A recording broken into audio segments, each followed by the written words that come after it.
خليني اقول لك يا صديقي ان من ساعة خروج محمد عبد المنعم من النادي الاهلي للاحتراف ما شفتش لاعب واقف على رجله وعنده ثقة غير احمد رمضان بيكهام اللي كان جاي مدافع رابع، لكن بالمستوى المحترم اللي قدمه في ماتش باتشوكا اكيد هيبقى رقم واحد عند ريبي ولا حرج.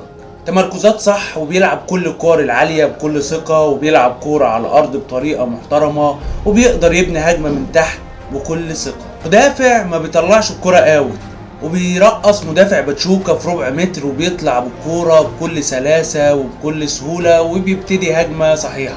تحية كبيرة ليك يا بيكهام، ونتمنى انك تقدم في مباراة انتر ميامي مباراة كبيرة زي اللي قدمتها في مباراة باتشوكا.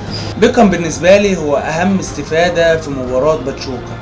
كويس انك لقيت مدافع تقدر تبتدي بيه في مباراة انتر ميامي يكون تقيل ومدي ثقة لزمايله في خط الدفاع.